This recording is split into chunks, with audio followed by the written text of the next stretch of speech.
Bienvenue, chers auditeurs et chères auditrices, dans ce deuxième épisode du Brave Talk, le podcast où l'on explore les belles rencontres, les conversations qui nous transforment et les personnes qui nous inspirent à devenir meilleurs.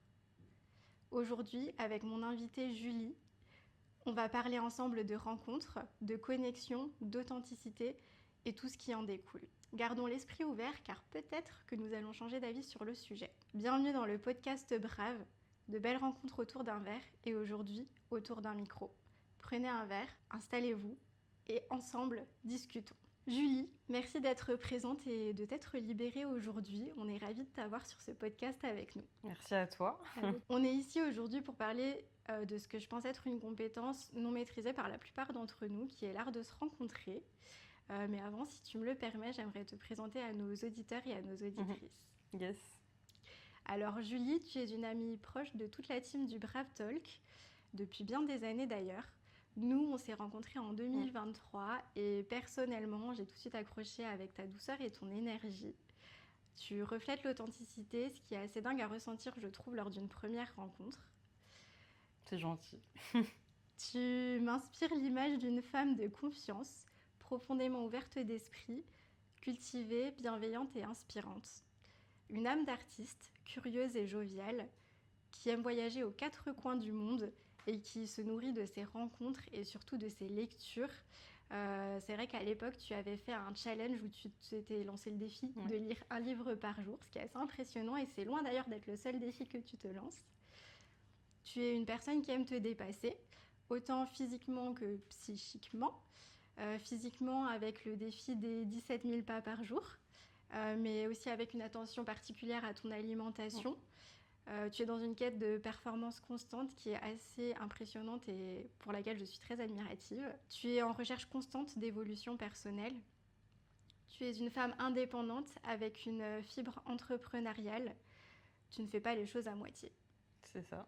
Ce qui me touche beaucoup chez toi, c'est ton rapport aux autres. Tu as grandi en tant qu'enfant métisse et je pense que ça t'a offert quelque chose de précieux. Une ouverture d'esprit naturelle, une sensibilité à la richesse de la diversité. Tu aimes rencontrer des inconnus. Tu as d'ailleurs même testé une application de rencontre sociale. Il y en a plusieurs. Hein. Et il y en a plusieurs, on pourra y revenir plus tard. Tu t'intéresses au comportement humain. Tu aimes la dynamique de groupe et tu as ce désir sincère d'influencer les gens positivement. Tu fais du bénévolat, tu aides, tu t'engages. J'ai un peu envie de dire que tu es une super humaine. En tout cas, c'est ce que tu m'inspires quand j'ai fait mes recherches sur toi. C'est trop. Et tu as aussi un compte Instagram pro où tu aides ta communauté à apprendre à se connaître, à s'affirmer, à s'exprimer en toute authenticité à travers des témoignages, des astuces et des conseils. Tu as également une newsletter destinée aux entrepreneurs et fondateurs qui veulent développer leur communauté, booster leurs compétences sociales et rayonner grâce au personal branding. Tu parles de storytelling, d'écriture, de confiance en soi, de community building, des sujets qui résonnent fort avec ce que tu es, ce que tu sais faire. Je vous invite sincèrement à aller consulter son travail et à la soutenir parce que c'est du qualitatif et on vous mettra tous les liens en description. J'espère que la présentation était correcte. En tout cas, d'un niveau du ressenti, elle était sincère. Mais elle était très élogieuse. C'est ce que tu m'inspires en tout cas, donc très sincère. Merci de nous rejoindre. Merci à toi. Et comme tu le sais, chez Brave, on n'aime pas trop dresser des présentations CV. Et on aime bien aussi laisser l'invité se présenter. Donc j'ai des petites questions pour toi pour que tu te présentes au monde aujourd'hui. Alors ma première question pour toi Julie, c'est qui étais-tu petite dans une pièce pleine de monde et qui es-tu aujourd'hui dans une pièce pleine de monde? C'est drôle parce que quand j'étais petite, j'étais super timide, réservée, j'aimais pas le monde et ça me stressait en fait. Moi j'aimais bien avoir mon petit groupe de personnes avec qui j'étais à l'aise. Okay. Et en plus, en général, c'était toujours des personnes assez timides, tu vois, aussi, comme moi. Okay. Des personnes discrètes, calmes à l'école, des gens qui suivaient en cours et tout. J'ai jamais été proche des gens qui étaient hyper extravertis ou qui faisaient beaucoup de bruit. Et c'est drôle parce que ça a beaucoup changé maintenant. J'ai beaucoup plus de personnes extraverties autour de moi. Des gens qui sont super à l'aise socialement, des gens qui aiment les gens, des gens qui sont très positifs. des gens qui ont une énergie assez folle des fois, et des profils assez singuliers même chez certaines personnes, des gens qui aiment beaucoup se démarquer et qui ont une forme de singularité. Donc ça n'a rien à voir en fait. Les gens qui m'entourent avant à maintenant sont assez différents. Tu vois un peu les environnements où tu es à l'école, personne ne répond parce que les gens n'ont pas envie de participer. Ouais. Mais moi, je me forçais quand même à le faire. Donc okay. J'étais quand même assez volontaire. Okay. Et ça a toujours été le cas au final, malgré ma peur du regard des gens. Ok. Qu'est-ce qui a fait que tu es passée d'une personne timide et réservée, presque introvertie si on peut dire, ouais. à une personne beaucoup plus à l'aise socialement?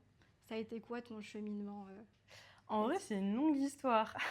On est prêt. En fait, quand j'étais en seconde, je me suis retrouvée dans une classe et il n'y avait que des filles. J'avais trouvé un petit groupe de filles au début avec lequel je m'entendais bien. Et au fil en aiguille, je me suis rendu compte qu'il n'y avait personne qui me correspondait vraiment, en fait. Ok. Et du coup, je me suis retrouvée seule à un moment donné. Je ne peux pas rester dans un endroit où les gens ne me conviennent pas et avec lesquels je ne suis pas moi-même et avec lesquels je n'ai pas d'intérêt. Et malheureusement, c'est ce qui arrive beaucoup quand tu es à l'école, c'est que tu te retrouves avec des gens que tu n'as pas forcément choisis et tu dis, purée, mais en fait, je vais pas partir de ce groupe et me greffer à un autre comme ça, de façon drastique. Tu vois, si tu le fais, faut que ça soit un peu naturel. Absolument. C'est assez drôle à l'école, mais tu es déjà dans des dynamiques sociales.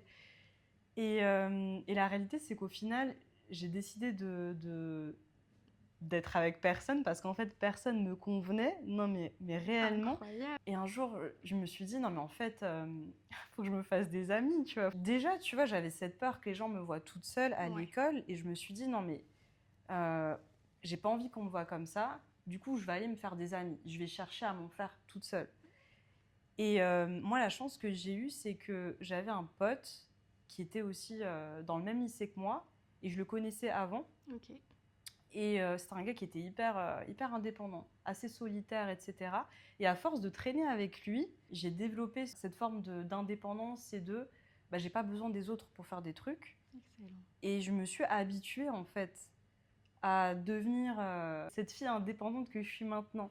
Je me suis dit, à force de traîner avec des garçons, parce que lui, en tant que mec, traînait avec d'autres gars, je me suis dit, mais eux, en fait, ils n'ont pas besoin des autres filles. Enfin, ils n'ont pas besoin d'être à plusieurs pour aller aux toilettes. Oui. Pourquoi j'attends mes copines pour faire ça? Tu sais, les filles, elles aiment trop fonctionner en groupe. C'est vrai. Et les gars, ils ont moins ce truc-là. Effectivement. Et du coup, ça m'a beaucoup inspirée, en fait. J'avais 15 ans à l'époque. Et en fait, c'est à force de traîner avec ce gars et ses potes que je me suis mise moi-même à aller chercher d'autres gens dans d'autres classes. Okay. Du coup, dans ce lycée, j'ai commencé à avoir plein de potes différents, de plein de classes différentes. Et j'étais devenue un peu un poisson dans l'eau, quoi. Je suis devenue beaucoup plus à l'aise avec les gens que je connais pas. J'ai commencé à être à l'aise avec ma solitude. Ouais. Parce que du coup, tu te dis, purée, mais tu sais, tout le monde n'était pas toujours forcément présent.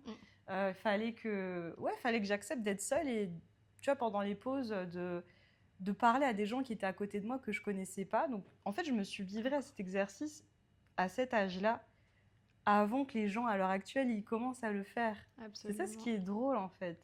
En fait, tout part de là, au final. C'est vraiment cette période où j'ai commencé à changer et je me suis dit, mais en fait, tu peux pas te laisser aller comme ça. Faut que toi, si t'aimes pas les gens qui sont avec toi, faut que tu ailles les chercher. Tu vas chercher des gens qui te ressemblent. Excellent. Tout simplement. Et je trouve ça fou parce que je pense que la solitude, surtout vécue au lycée, ça peut vite t'amener à te renfermer sur toi-même. Et il y a effectivement, surtout quand tu es au collège, lycée, cette peur d'être vue seule. Et je pense que c'est aussi le besoin d'être acceptée socialement qui fait que. Donc je trouve ça assez dingue. Tu avais déjà le mindset, j'ai envie de dire, d'entreprendre. Dès que tu étais jeune, tu sais, c'est de l'introspection et du développement personnel, en fait. Déjà, oui. C'est drôle, j'ai jamais lu de livre à cette période sur le sujet, mais en fait, j'étais hyper pragmatique en me disant problème est égal à solution. Ça m'handicape. Socialement, je me sens pas bien. Il faut que je fasse quelque chose. J'étais pas à l'aise socialement, donc qu'est-ce que tu peux faire, toi, en tant qu'individu pour le devenir ? Et c'est à partir de là que tu apprends aussi à être... avoir plus confiance en toi, tu travailles même ta spontanéité, tu commences à t'ouvrir aux autres, être plus à l'aise avec les sujets de discussion. En vrai, si tu te retrouves pas dans ces situations-là, tu vas pas te forcer à le faire. À le faire. C'est vrai, parce que c'est très inconfortable comme exercice. C'est vrai qu'on le ferait pas de nous-mêmes. Et tu sais, c'est drôle parce que quand t'es lycéen ou étudiant de façon générale, moi pour ma part, j'ai toujours eu ce besoin de me dire j'ai envie d'être avec des gens qui ont qui me comprennent en fait, qui ont mes centres d'intérêt. Je sais pas pourquoi, tu vois, mais j'ai toujours trouvé que les gens, ils étaient plus immatures que moi. Je me suis toujours ennuyée quand j'étais avec des gens de mon âge. Excellent. En fait, j'ai toujours cherché un peu cette... tu vois, en fait, quand t'es introverti, t'aimes bien les conversations deep, les trucs... Oui. Tu vois, les trucs où t'apprends quelque chose. D'introspection. Ouais, c'est ça, c'est ça. Et en fait, comme les gens étaient plus sur de la légèreté, moi, je me suis dit, bon, je sais que je peux peut-être ennuyer les gens avec mes questions philosophiques, mais je vais apprendre aussi à développer un peu cette part de légèreté que j'ai aussi et ma singularité avec les gens pour moi lâcher prise aussi au final avec moi-même et m'intéresser aux autres tout simplement. Excellent. Et ça t'a aidé à être à l'aise plus socialement, et est-ce que c'est ce qui t'a aidé dans ton avenir professionnel, donc qui est aujourd'hui ta réalité professionnelle? Est-ce que tu penses que c'est ça qui t'a aussi donné envie, par exemple, de créer ta newsletter? Est-ce que c'est cette envie de t'être développée personnellement très jeune qui te donne envie aujourd'hui de donner ces conseils à des personnes qui aujourd'hui n'ont pas ce déclic encore? La raison pour laquelle j'ai voulu faire cette newsletter et tout ce projet, c'est que j'avais beaucoup de personnes entrepreneurs autour de moi ou de personnes qui étaient super intéressantes, mais les gens ne le savaient pas. Je me suis dit, mais attends, mais tu peux pas être... t'as plein d'idées, t'es intéressant, t'es quelqu'un de bien, pourquoi ça se voit pas en fait? Il faut que les gens ils le savent. Et je dis entrepreneur parce que c'est des gens qui ont souvent un projet, et souvent un projet ça émane d'une idée, d'une vision spécifique, où tu as toujours cette genèse-là, tu as une histoire derrière quelque chose. Tu vois, même toi, en tant que fondatrice de Brave, tu avais une idée derrière la tête. Oui. Tu l'as concrétisée aujourd'hui, mais il y a des gens, même en ayant concrétisé leur projet techniquement parlant, ils n'en parlent pas ou ils ne savent pas en parler, ils ont du mal à se vendre aussi. Et tu as aussi cette peur de toujours en faire trop. Tu as peur de paraître pour un vendeur de tapis, quelqu'un qui parle tout seul, quelqu'un qui parle trop de lui-même. Et j'avais aussi envie d'aider les gens justement à se dire, en tant qu'entrepreneur, en tant que personne intéressante, comment toi tu peux te mettre en avant.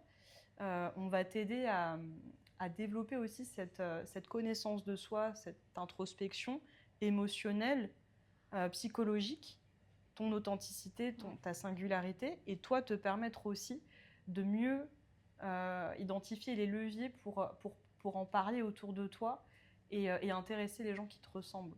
Okay. Parce qu'au final, c'est pas que une question d'introspection et de connaissance de soi, mais c'est aussi moi en tant qu'individu, comment moi je me présente auprès des autres, comment créer du lien avec une audience, avec des inconnus, avec des gens qui ne sont pas forcément dans ma cible.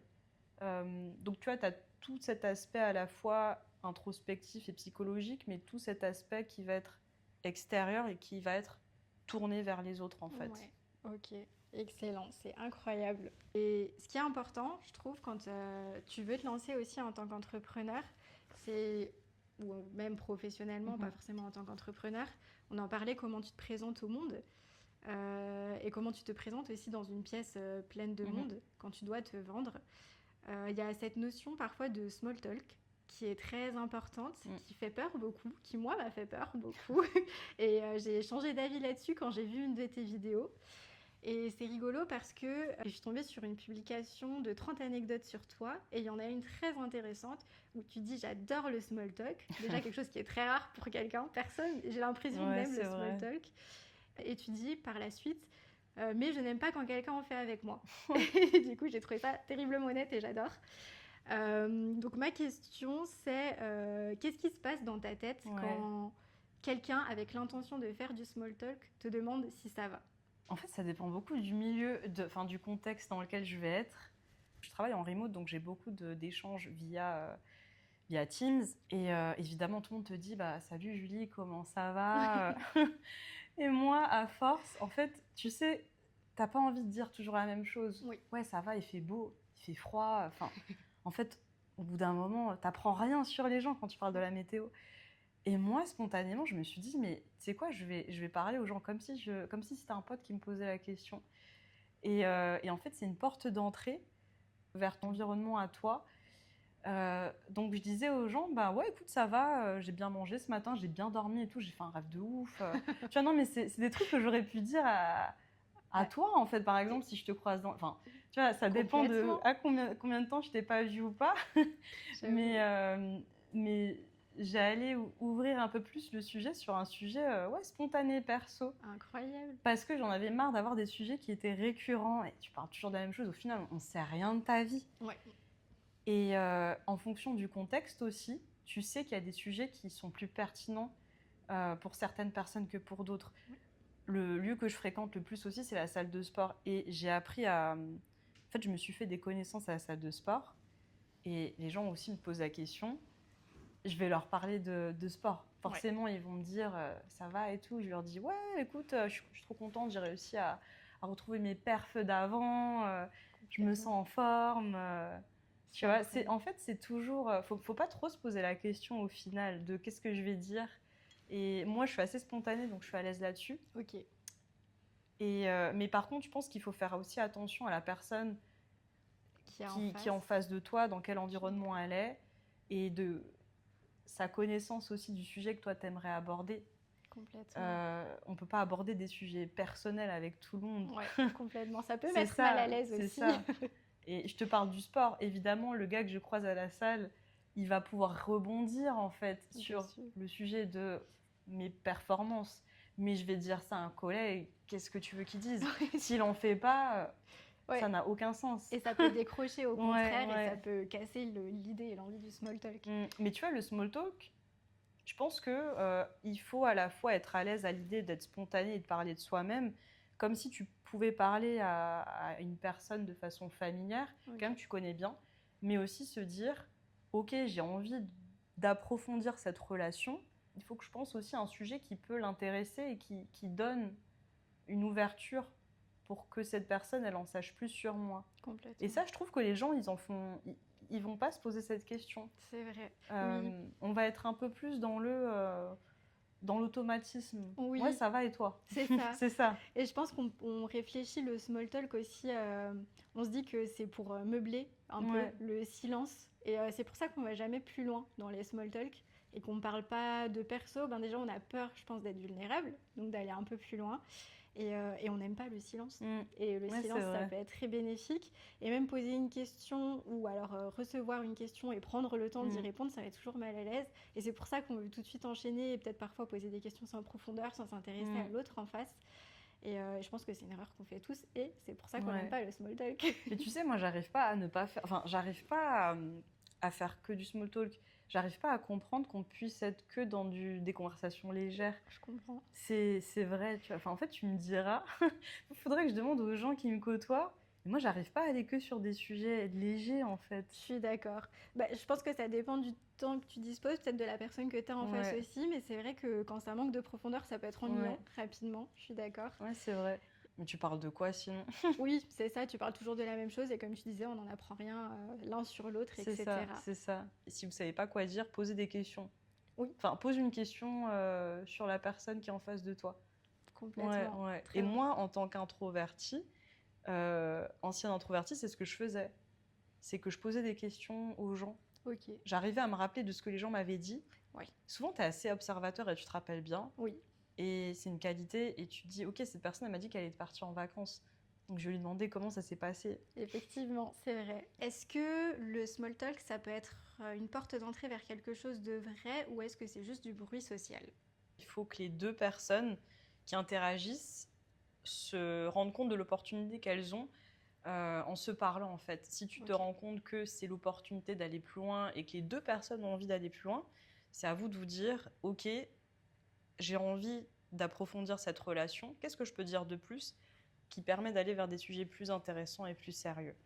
Mais par contre, si c'est des sujets à répétition, et qui sont, comment dire, unilatéraux. Ouais. C'est-à-dire qu'il y a une personne qui parle d'un sujet qui ne tourne qu'autour d'elle-même. La personne, elle est en monologue ou elle ne s'intéresse pas aux autres. C'est du bruit social inutile, clairement. Je pense qu'il faut vraiment aussi prendre en compte son environnement, comprendre les gens autour de soi, leurs besoins. Et là, je pense aux événements networking, notamment, parce qu'on est plutôt dans un groupe. Il y a aussi du small talk dans ces événements-là. C'est plus facile, je dirais, de passer à autre chose parce que on est plusieurs, il y a des sujets qui peuvent venir de tous les côtés, mais il faut aussi se rendre compte qu'en fait, tu as des gens qui ont des objectifs et qui sont venus aussi pour certains sujets en particulier. Donc en fait, il faut se dire, cette personne, elle a forcément des attentes. Il y a des gens aussi qui ne connaissent pas forcément le sujet que j'ai envie d'aborder.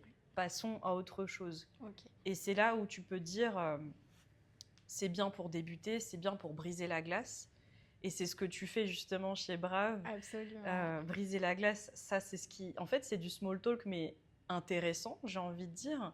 Mais quand ça l'est pas, il faut poser des questions pour aller vers quelque chose de plus deep. De plus intéressant. Ouais, c'est vrai que je pense que c'est aussi ce qui fait peur, c'est le fait que ce soit du bruit social. C'est pour ça qu'on est tous nuls à ça, on n'a juste pas envie de faire trop de bruit.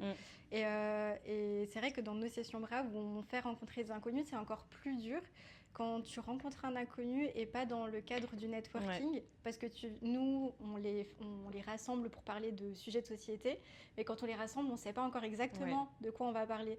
Donc, tu viens à cette session, tu es lié parce que tu as envie de rencontrer du monde, mais tu n'es pas lié par un sujet particulier. Donc, tu ne peux pas engager déjà la conversation là-dessus. C'est vrai. Et on prend un peu le lead, c'est-à-dire qu'on va les aider à faire du small talk différemment. Parce qu'on n'a pas envie que les personnes se présentent à travers un CV. Donc, on a envie qu'elles aillent toujours plus loin que ce qu'elles font dans la vie. Parce que c'est toujours, je pense, notre premier réflexe de se présenter comme ça. Et on pense, tout le monde est beaucoup plus que ça. On est plus qu'un travail ou que des études, même si ça en dit beaucoup parfois sur les personnes. Un exemple, c'est juste un exemple, c'est pas une vérité, mais une personne en face de moi, elle me dit je suis électricien et on va dire que ça m'intéresse pas du tout. Bah, je serai là, j'ai aucun lien avec cette personne, je vais pas forcément lui parler, mais si cette même personne dit pas qu'elle est électricienne, mais elle dit je suis engagée dans l'environnement, je serai là, direct, j'ai plein de choses à dire. C'est vrai. Mais on fait des raccourcis. Le cerveau fait des raccourcis, donc forcément tu vas lier le métier à l'argent. Tu vas lier l'argent à un style de vie. C'est vrai. Et à des centres d'intérêt. Effectivement. Et donc, ça limite tout de suite aussi les interactions qu'on a avec les autres. Totalement. Est-ce que tu as déjà eu justement une conversation avec une personne qui te paraissait inintéressante et au final qui t'a appris quand même quelque chose? Ouais. C'est drôle parce que c'est quelqu'un que j'ai rencontré à la salle de sport. Alors, c'est vrai que c'est un endroit où j'ai toujours rencontré des gens. À force d'y être. Et il y avait ce gars qui faisait énormément de bruit, il parle avec tout le monde, il est bruyant et en fait, il fait que du small talk avec tout le monde. Et je m'en suis pas rendu compte, mais c'est un mec qui papillonne en fait avec beaucoup d'adhérents parce qu'il les connaît très bien. Donc il a toujours des choses à raconter chez tout le monde. C'est typiquement le genre de personne, elle fait 5 minutes de sport et en fait, le reste du temps, elle est en train de discuter. Excellent, c'est son sport, en fait, l'interaction sociale. C'est ça. Mais il était tellement sociable et tellement sympa qu'à force de parler avec lui, je me suis rendu compte que le gars, il avait vécu tellement de difficultés dans sa vie et j'avais passé 1 heure à marcher avec lui comme ça. Le gars, il m'explique tout son parcours. Je me suis dit, ah ouais, franchement, c'est admiratif. Complètement. Et ça a changé ma perspective sur les gens que tu rencontres et que tu connais peu et qui te donnent une certaine image. Parce que lui, il donnait cette image de mec rigolo qui parle avec tout le monde et qui veut juste amuser la galerie. Mais en fait, au fond de lui, il avait des galères de ouf et il a tout fait pour s'en sortir. Et là, à l'heure actuelle, même professionnellement, même sans diplôme, en fait, il a réussi à gravir les échelons. C'est vrai qu'on juge souvent à la couverture. Mais c'est pas... c'est naturel. Après, j'ai envie de dire, on nous l'apprend aussi des petits à catégoriser et à traîner un peu avec tel type de personne en fonction de ton milieu social, etc. Mais l'ouverture, ça apporte toujours du positif. Et je pense que aussi, pour revenir à ce qu'on disait avant, c'est la façon dont tu te présentes. Si tu dis pas forcément d'où tu viens, tu vas pas catégoriser la personne et tu vas chercher à aller plus loin aussi. dans ce qu'elle c'est est, ça, etc. c'est ça. Donc tu dis que ça a changé ta perspective et ta vision, cette rencontre. Est-ce que aussi, depuis que tu t'intéresses au comportement humain, parce que c'est quelque chose que tu aimes bien étudier, on en parlait un peu hors podcast, est-ce que tu poses les questions différemment et est-ce que poser les questions différemment, ça aide à entrer dans une conversation d'une autre façon? Je pense que je suis plus dans une posture d'analyse. Je vais plus être, je pense, en qualité d'observatrice et me dire, ok, c'est une personne, je sens qu'elle a besoin de s'exprimer, elle parle beaucoup, elle est très affirmée. Là, j'arrive à avoir un peu cet esprit critique sans être critique, mais à mettre des mots sur ce que les gens sont en train de verbaliser, sur leur façon de s'exprimer ou sur leur comportement, en fait. Ça, c'est un truc que je vois de plus en plus chez moi. Par contre, sur l'aspect, la façon de poser les questions, j'essaie de le faire, mais c'est pas facile parce qu'au final, les questions banales, comme comment ça va, je continue de les poser, mais par automatisme. Par contre, je vais demander aux gens qu'est-ce qu'ils ont fait de leur week-end, par exemple. Comment ça a été pour eux, par exemple, la semaine. Tu vois, j'essaie d'aller sur des questions plus diverses. On a tous peur d'entrer en contact avec des gens qu'on ne connaît pas, des inconnus.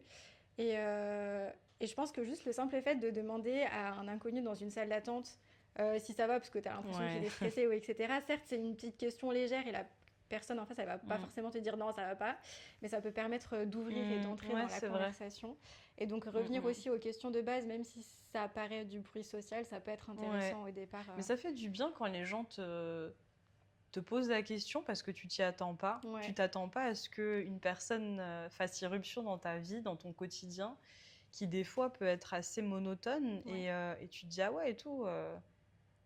J'ai parlé avec une nouvelle personne aujourd'hui. Mais c'est rare en fait au final. C'est très rare et pour autant on aime être abordé par des gens qu'on ne connaît pas. C'est juste qu'on ne le fait pas parce qu'on a peur du refus. Mais il s'avère que le refus, c'est plus une croyance. En fait, on croit qu'on va refuser notre ça va, alors qu'au final, les gens sont prêts à C'est vrai, t'écouter. exactement. Bah oui, on pense qu'on va déranger en fait, pas du tout. C'est ça. Alors il y a la façon de poser les questions et donc la façon très verbale de connecter à l'autre et de poser les bonnes questions pour aller dans du deep et dans des choses plus intéressantes. Mais il y a peut-être aussi l'aspect non verbal qui peut jouer, je pense. Qu'est-ce que tu en penses? Qu'est-ce que tu en dis? Alors, non, le non-verbal, il est hyper important. On ne se rend pas compte de ça. Alors déjà, je trouve que physiquement, tu prends juste l'aspect purement physique d'une personne, sans que cette personne, elle parle, sans qu'elle bouge ou quoi que ce soit. Il y a des personnes qui expriment une certaine image inconsciemment. Si tu cherches pas à justement travailler sur tout l'aspect non-verbal, tu continues en fait de nourrir aussi des croyances qu'on peut se faire de toi.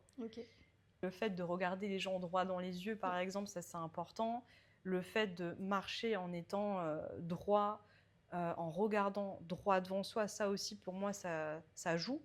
Le comportement verbal, tu peux le modifier à 100%.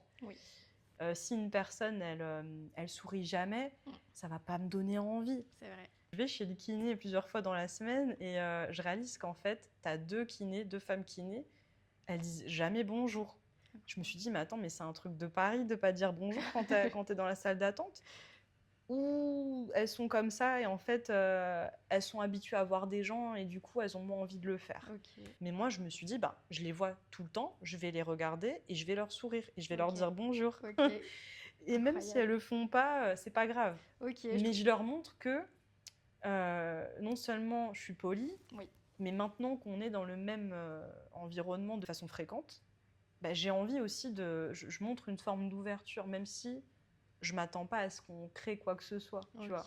Je trouve ça très fort en réalité, parce que je pense que tu as les deux options. Soit tu as l'option où tu es caméléon et du coup tu te laisses impacter par le fait que la personne elle sourit pas. Et tu te dis, tu me dis pas bonjour, je te dis pas bonjour, tu fais pas l'effort, je vais pas faire l'effort. Ou justement, tu gardes ton énergie et tu te dis, je reste fidèle à moi-même, même si c'est très dur, je trouve. Et je vais continuer à dire bonjour tous les jours et ce que tu es ne va pas impacter qui je suis. Oui, c'est vrai. Et moi, je me suis beaucoup forcée à maintenir ça quand je suis arrivée à Paris parce que je trouvais que les gens n'étaient pas assez chaleureux en fait. Tu sais, je me suis dit, mais c'est ouf parce que c'est la seule ville où tu côtoies autant de gens dans un environnement que tu fréquentes tout le temps et les gens vont pas te calculer, vont pas te dire bonjour, tu connais même pas leur nom, personne ne se parle. Et moi, au début, je suis arrivée, je disais bonjour et tout. Il y a une vraie raison en plus scientifique là-dessus, mais forcément, en plus, tu vas avoir du monde autour de toi et moins tu vas avoir cette nécessité de... En fait, moi, ça te crée un sentiment d'appartenance. Parce que les gens ont ce sentiment qu'ils sont tous éphémères dans chacun des environnements qu'ils fréquentent. Donc, tu te dis inconsciemment, en fait, ça n'a aucune nécessité qu'on se montre sous notre meilleur jour. Alors que quand tu fréquentes un endroit de façon récurrente et que tu rencontres souvent les mêmes profils, tu vas faire plus attention. Ça me fait aussi penser aux SDF même que tu croises dans la rue. Et aujourd'hui, moi je me souviens quand j'étais petite, j'ai toujours vu personne dire bonjour et en mode vite non, parle pas parce que t'as peur qu'on te demande des sous. Et en fait, y a des études qui ont été faites justement là-dessus. Ce qui les affecte le plus, c'est bien sûr le manque d'argent et la précarité, etc. Mais c'est aussi la précarité sociale et le fait qu'on les voit pas. Non, mais c'est vrai. Et moi je trouve ça dingue. Enfin, je veux dire, c'est pas parce qu'on n'est pas dans la même situation sociale que tu peux pas juste dire bonjour. Il y a même des études qui disent que ne pas avoir de cercle social et de lien social, c'est aussi nocif que de fumer un demi-paquet de cigarettes par jour ou d'être en situation d'obésité. Enfin, le lien social, c'est une question de survie en tout cas. Donc, il y a l'aspect verbal et non-verbal dans la façon dont on se présente aux autres, etc. Est-ce que tu penses que c'est facile et que c'est faisable d'être authentique dans une première rencontre ? Est-ce que c'est un idéal d'être authentique ou est-ce que c'est quelque chose de concret ? Et pourquoi ça fait peur, l'authenticité ? Ouais, je pense que c'est pas facile parce qu'on veut toujours se montrer sous notre meilleur jour. Et je pense que quand pour toi l'authenticité, c'est égal à être moi-même, ce qui veut dire être égal à je montre que j'en ai rien à foutre, c'est difficile. Absolument. Et c'est aussi de l'authenticité en fait. Parce que tu prends quelqu'un... moi, je pense à des gens dans ma tête. Si je leur demandais d'être authentiques, ils n'auront jamais fait certains efforts, en fait. Et le fait de les exposer au monde extérieur et tu leur demandes d'être authentiques, ils vont dire, mais en fait, si je suis vraiment authentique, mais personne ne va m'accepter. Donc, je pense que c'est pas si facile que ça. Je pense que c'est facile, honnêtement, pour les gens qui sont à l'aise avec eux-mêmes, à l'aise avec leur identité, avec leur singularité. On a tous une singularité, mais je pense que quand tu es à l'aise socialement et quand tu aimes les gens aussi surtout, tu as plus de chances d'être une personne qui se présente comme étant authentique, surtout quand tu corresponds aux standards que la société attend de toi. Si tu es une personne qui est tolérante de nature, qui est gentille, généreuse, t'aimes tout le monde, tu es toujours engagée dans des causes sociales, évidemment, c'est facile de se montrer tel que tu l'es et tu seras authentique. Mais si ce n'est pas le cas, malheureusement, soit tu optes pour une version de toi un peu plus améliorée où tu dois faire des efforts, ou soit tu montres rien du tout. Ce qui peut arriver, il y a des personnes qui préfèrent ne rester qu'avec des gens qui sont comme eux au final et qui ne vont pas les juger sur ce qu'ils sont. Mais pour moi, je pense qu'il y a peut-être une limite à se dire je garde un peu cette part d'honnêteté. Si ce que les gens peuvent prendre de toi, il est plutôt positif et que c'est toi au final, fais-le. Mais si tu as aussi cette part de toi qui n'est pas forcément agréable, fais attention et ne sois pas à 100% authentique. C'est vrai. Je pense que si socialement tu veux plutôt être assez... si tu veux te faire accepter, tu peux pas être à 100% toi-même non plus. C'est ça en fait la réalité des choses. Ouais, c'est vrai. C'est bien de le soulever. Et ça me fait vachement penser à une vidéo que j'ai vue qui s'appelle la flemme sociale, un peu, quand tu te présentes de façon authentique et que tu vas dire tout ce que tu penses et tu débites tout ce que tu penses sans filtre. Et les gens ils disent non mais moi je suis authentique, je dis ce que je pense sans penser aux répercussions que ça a sur les sentiments de l'autre. Et la femme du coup qui faisait la vidéo, elle disait mais non en fait c'est juste de la flemme sociale, tu fais pas attention à ce que tu penses, tu fais pas attention à comment ça peut blesser l'autre. Et j'ai trouvé ça trop vrai. En fait. Non, mais c'est vrai. Une question que je te pose à toi, mais que je pose aussi indirectement à mes auditeurs et à mes auditrices. Quand est-ce que, pour la dernière Mhm. fois, tu as eu une vraie conversation avec un inconnu? En fait, c'était pas la dernière personne avec qui j'ai eu une interaction. C'était il y a quelques années, mais c'est une conversation qui m'avait marquée. Ok. J'étais à Zurich et j'étais partie toute seule et je me suis posée pour manger entre Ok. midi et deux. Et j'étais à côté d'un papy qui devait avoir plus de 80 ans. Excellent. Et tu sais, tu connais les personnes âgées, elles aiment trop parler avec toi. Carrément. Et ce monsieur, il a commencé à me parler, à me demander qui j'étais, qu'est-ce que je faisais là. Et il a commencé aussi à me parler un peu de lui. Et en fait, à un moment donné, il me parle de sa femme. Et il m'explique en fait que sa femme, elle aime personne. Oh, C'est assez drôle. Et il m'explique que du fait que elle a toujours des choses à reprocher aux gens autour d'elle, elle s'est retrouvée seule. oh. Et en fait, la conclusion de cette discussion, c'était de se dire, moi, au contraire, je suis son mari, mais j'accepte les gens tels qu'ils sont. Donc, je fais preuve de tolérance Wow. avec les gens qui m'entourent et je prends le bon des gens qui sont autour de moi. Ok. Il y a des gens qui peuvent être intransigeants. Ouais.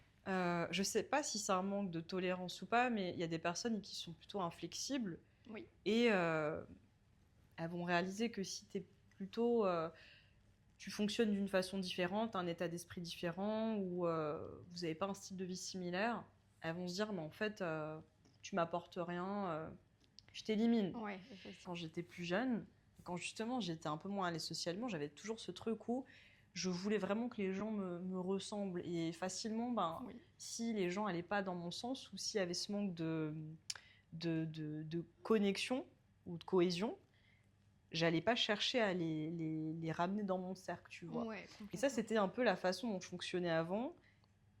Alors que maintenant, c'est l'inverse. J'essaie Ok. d'être un peu plus flexible avec les gens que je rencontre, Ok. même si c'est des gens qui me ressemblent pas et même si c'est des gens que je vais pas positionner dans ma vie sur du long terme. Ouais, ok. Et je pense que tu as des gens qui sont... je sais pas comment je pourrais les caractériser, mais tu peux vouloir avoir uniquement des gens sur du long terme et te dire, on va être... Si tu rentres dans ma vie, c'est vraiment pour être amis. Oui. Mais tu peux aussi très bien te dire, ok, j'accepte que certaines personnes soient là pour certaines activités, soient là à un certain moment, Oui. soient là pour certaines choses. Et c'est ok en fait. Et Complètement. lui justement, c'était un peu son état d'esprit, Ouais. c'était de se dire, moi j'accepte les gens tels qu'ils sont, je prends le bon d'eux. Et justement, c'est ce que tu disais quand tu parlais de la solitude et du fait qu'on manque de liens sociaux. Mm. Lui, justement, pour compenser ça, il s'est mis à parler à des inconnus et c'est ce qui lui donne de l'énergie. Excellent. Ouais. Et alors, petite question qui a l'air sortie de nulle part, mais je vais faire le lien tout à l'heure. Est-ce qu'il avait l'air en bonne santé, ce monsieur? Ouais, complètement. Et ben c'est fou parce qu'il paraît que les personnes à Ouais. 50 ans qui ont des bons liens sociaux, t'es quasiment sûr qu'à 80 ans, C'est ils vrai. seront en bonne C'est santé. vrai. Parce que ça joue énormément sur ta condition Ouais. physique et ta santé. Le C'est fait prouvé, d'avoir ouais. Ouais, c'est prouvé, c'est Ouais. ça. Complètement. Et le fait aussi d'avoir des liens faibles, que si tu y portes attention, c'est des personnes qui vont t'emmener dans un monde que tu connais pas, qui vont te faire connaître des choses. Ça peut Ouais. même être des opportunités Tout à fait. professionnelles ou personnelles. Tu peux rencontrer quelqu'un qui va changer ta vie, tu peux avoir un boulot qui va Ouais. changer ta vie. Et c'est des liens qui sont importants à valoriser, je trouve. Les liens forts avec notre cercle proche sont à valoriser, mais je pense que les liens faibles, on les sous-estime pour le coup. Exact, exact. Les liens périphériques. Périphériques, c'est ça, c'est ça. tout à Ça fait. peut être la boulangère du coin, ça peut être les gens que tu rencontres sur, je sais pas, dans les transports, avec qui tu peux des fois fréquenter de façon récurrente. Exactement. Ça peut être les gens de la salle de sport. Ouais. Ça peut être n'importe qui au final. C'est Et ça. effectivement, on a tendance à les sous-estimer. Tu construis ton cercle social à travers l'école, à travers ta vie professionnelle. Et au début, t'as tes amis que tu as à l'heure actuelle, tu as une grosse partie d'eux qui provient de ces environnements-là. Absolument. Le jour où tu fais plus partie du monde professionnel, soit tu n'as que les gens que tu as gardés jusqu'à un certain âge, et c'est les mêmes. Mais la réalité, c'est qu'en fait, c'est super difficile d'en faire de nouveaux. C'est difficile. Et soit tu arrives dans ton environnement professionnel à t'en faire d'autres en étant actif, soit tu changes d'environnement pro, et là, on t'en refait d'autres à nouveau, ou soit tu te forces à sortir et à aller plus dans des clubs, tu vas à des événements comme toi tu fais, où tu parles à plus de gens au quotidien. C'est ça. Et je pense qu'on devrait se poser des questions et se dire, j'essaie de pas attendre que ça me tombe du ciel. Oui, absolument. C'est un effort à faire commun, je pense. Et je pense que même au-delà de se créer des liens dans le domaine professionnel, c'est dur de rencontrer du monde ailleurs, surtout quand tu n'as pas de hobby. Et surtout les liens que tu te fais à l'école, souvent tu les perds un peu puisque chacun va dans sa direction. Et faire l'effort d'aller rencontrer des inconnus qui eux aussi veulent te rencontrer, c'est assez compliqué. Et du coup, tu as testé les applications de rencontres sociales, ça m'amène à ça. Il y en a plusieurs. Et ça donne quoi du coup? Alors, moi je vais parler de TimeLeft. Okay. C'est l'une des premières applications qui existent pour rencontrer des inconnus autour d'une table. Okay. Je suis même pas sûre qu'il y en ait eu d'autres avant. Okay. Mais le concept, il est assez original et il est assez surprenant parce que ça amène de la curiosité et beaucoup de surprises en fait. C'est un peu comme un Kinder Surprise ton dîner. Tu sais pas du tout qui tu vas avoir en face de toi. Et c'est pour ça que les gens reviennent en fait au final. Parce que tu as cet effet de surprise. Okay. Et pour parler de mon expérience, moi, je l'ai fait 3 ou 4 fois à peu près. Okay. Et franchement, je trouve que c'est top. Les premières fois, j'ai beaucoup aimé. Alors, honnêtement, c'est très aléatoire. Hein. C'est pas une question d'expérience ou pas. Okay. Tu peux avoir 3 TimeLeft et avoir que des mauvaises expériences ou avoir des très bonnes. C'est très aléatoire. Okay. Moi, la première fois, j'ai adoré parce qu'il y avait vraiment une connexion tout autour de la table. Tous les gens autour de moi étaient tous curieux les uns envers les autres. Il y avait vraiment un intérêt de façon mutuelle pour tout le monde. Okay. On n'avait pas cherché à se poser des questions sur notre métier. Ça j'ai trouvé ça top. Et je crois que justement, on s'était forcé à ne pas poser des questions sur le milieu professionnel.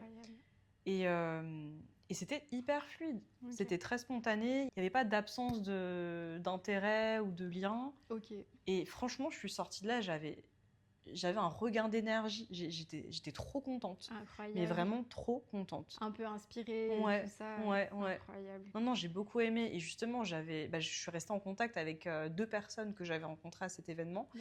Par contre, maintenant, je t'avoue qu'elles sont plus... je les vois plus du tout. Okay. C'est un peu ça aussi les inconvénients des applications. C'est que s'il n'y a pas une récurrence, si tu ne les vois pas régulièrement, tu perds aussi cette connexion, ce lien-là. Complètement. Et au final, la relation, elle se fane, que tu le veuilles ou non, au final, même si tu as apprécié la personne.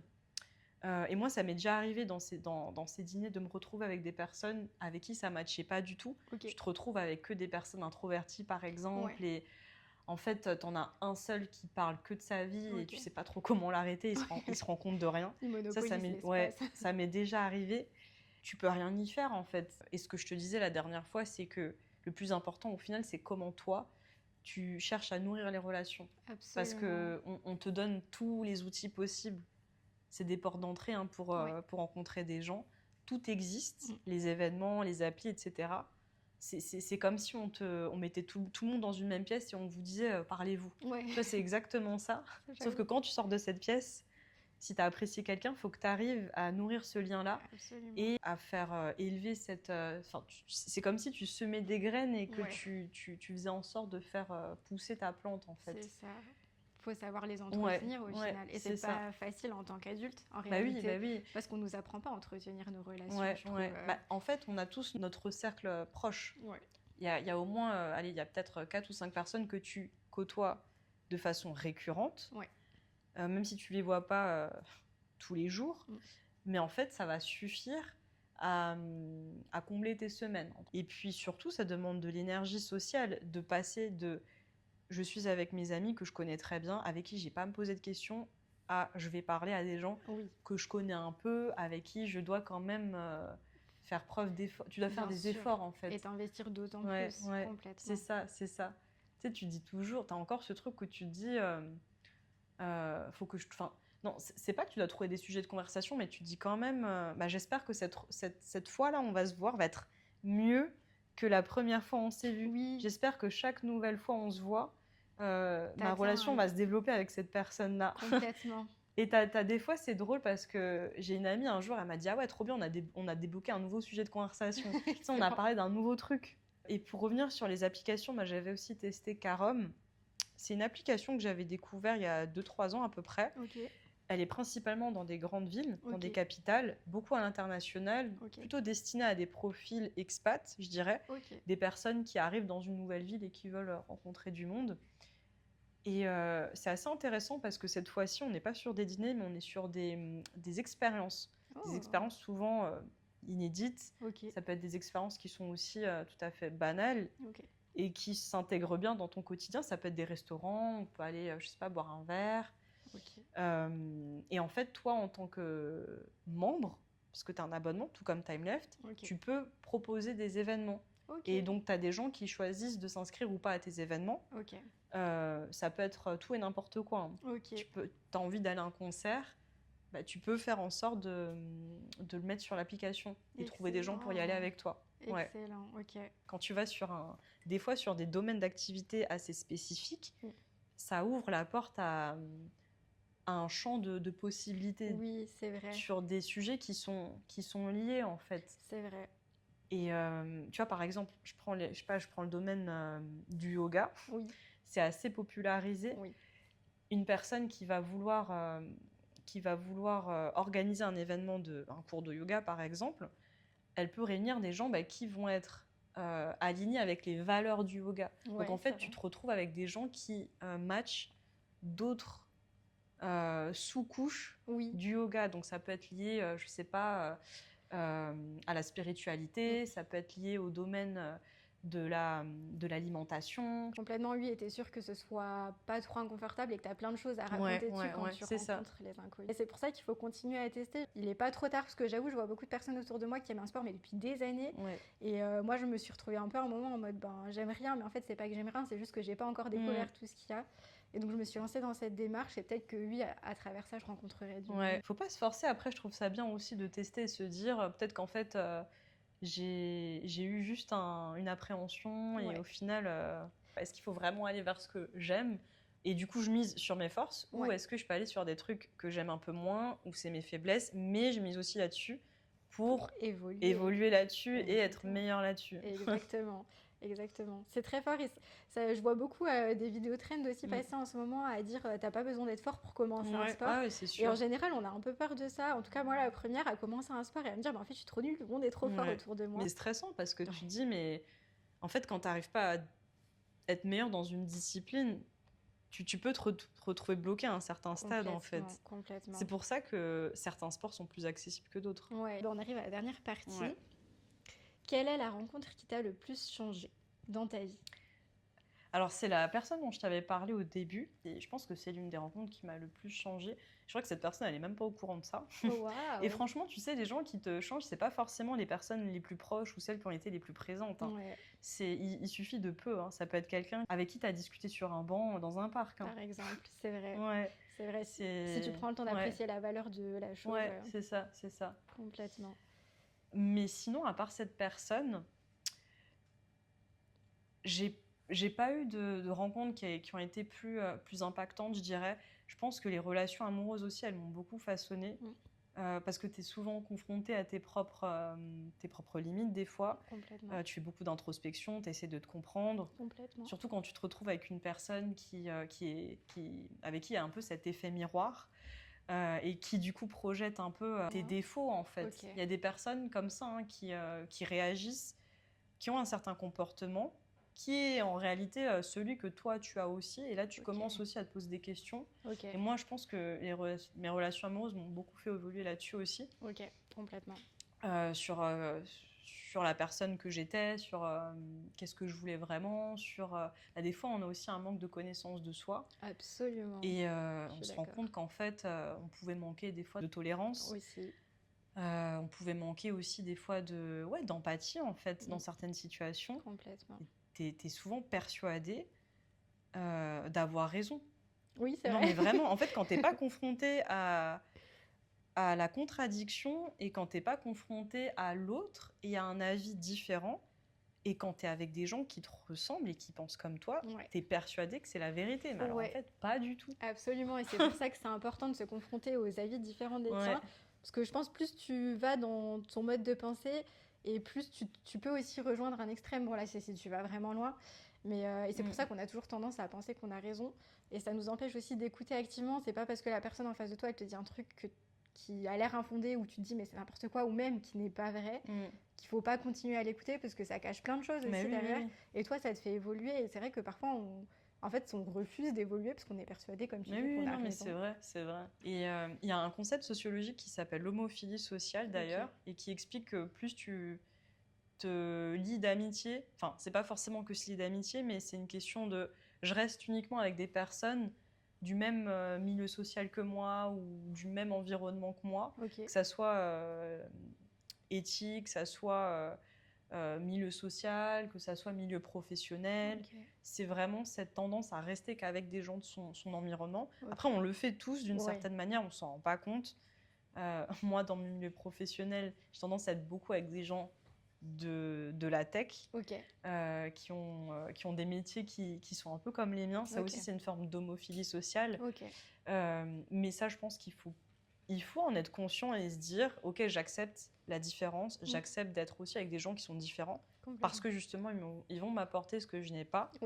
Et justement, on ne se rend pas compte, mais c'est dans la contradiction d'avis, d'état d'esprit aussi, qu'on peut aller plus loin dans ces réflexions et évoluer et découvrir aussi des parts de soi qu'on n'envisageait pas. Complètement. Et apprendre à comprendre l'autre aussi. Et pour finir, j'ai une dernière question. Un conseil que tu pourrais donner à nos auditeurs et à nos auditrices pour la rencontre avec un inconnu, surtout dans une pièce pleine de monde. Si tu pouvais leur donner une seule habitude conversationnelle, laquelle serait-elle ? La curiosité, tout simplement. Il n'y a vraiment pas plus important que ça. Déjà, de base, je pense que c'est important d'être curieux de façon générale, de s'intéresser au monde, de ne pas être uniquement fixé sur ses propres intérêts à soi. Et la curiosité, c'est aussi une forme d'ouverture d'esprit et de tolérance en fait, par rapport aux autres. Et quand tu es curieux, tu peux nouer des liens plus facilement avec les gens parce que tu vas savoir comment poser des questions, tu vas savoir identifier chez l'autre ses intérêts, tu arrives à être aussi plus perceptible de leur façon d'être, de leur comportement, de leur état d'esprit. Complètement. Tu es dans une position d'observateur d'une certaine manière et tu arrives plus facilement aussi, je pense, à t'intégrer dans un groupe. Donc je pense que la curiosité, elle est essentielle. C'est vraiment pour moi le critère numéro 1. Et même les gens se sont toujours aimés quand tu leur poses des questions, quand tu leur demandes de parler d'eux. À partir du moment où tu laisses la possibilité aux gens de s'exprimer, ils vont être contents. Bien sûr. Et les gens qui sont eux-mêmes introvertis dans cette phase de je parle que si on me pose une question, ils n'attendent que ça. Absolument. En fait, t'as des gens qui m'ont déjà dit, mais tu sais, mais moi, je donne l'image d'être une personne timide, réservée, mais quand tu me lances sur un sujet, je suis une pipelette. Oui, je comprends. Et il y a des gens qui m'ont dit ça, et c'est vrai. Et ces gens, il faut leur laisser cette opportunité en leur posant des questions. En leur donnant de l'intérêt, sincèrement. Et c'est vrai que ça, je pense, je reviens un peu sur le truc de l'écoute active, mais je pense que quand tu es curieux et que tu écoutes sincèrement la personne sans avoir envie de répondre derrière, parce que souvent, quand on parle pour répondre et pas nécessairement pour écouter la personne d'en face. Et je pense que si tu te positionnes dans cette démarche de je t'écoute, pas pour parler de mon histoire, mais pour écouter ton histoire, ça change toute la perspective. Déjà, il faut se concentrer sur l'échange, sur ce que toi, tu es en train de dire. Et le problème des gens, c'est qu'ils sont en train de réfléchir à ce qu'ils vont répondre derrière. Exactement, c'est fou. Et du coup, c'est du lâcher prise au final, un petit peu de laisser ses pensées circuler. Et si tu n'as rien à dire ou que tu ne sais pas quoi dire, it's fine. Oui, c'est pas grave. Ça m'arrive aussi de ne pas savoir quoi répondre. Et ça veut pas dire que tu manques d'intérêt, clairement. C'est ça. Je suis d'accord. Mais tu sais, des fois, je fais exprès de rien dire, juste pour voir comment les gens réagissent. Ça m'est déjà arrivé de me dire, ok, je sens que cette personne, elle est mal à l'aise avec le silence. Et tu sais, j'ai un gars en tête comme ça, on marchait toujours ensemble et je parlais beaucoup. Et exprès, des fois, j'arrêtais de parler pour voir s'il disait un truc. En fait, il acquiesçait, mais je fais des bruits pour combler. Pour combler, pour que ça amène à quelque chose d'autre derrière. C'est ça. Je suis d'accord. C'est vrai. Mais il faut apprendre à être confortable avec le silence. Je pense que ça laisse aussi le temps à l'autre de d'étayer son propos derrière parfois. Mais j'espère que cette conversation aura inspiré d'autres personnes autant qu'elle m'a inspiré en tout cas. Je vous invite tous à sortir de votre zone de confort, d'aller créer du lien social avec le voisin que vous croisez dans les escaliers, avec la boulangère, avec la personne que vous voulez. Et si vous cherchez des espaces pour rencontrer du monde, n'oubliez pas, nous chez Brave, on organise des cafés discussions entre inconnus et on serait ravis de faire votre connaissance. Merci Julie. Merci Floriane. Et à bientôt.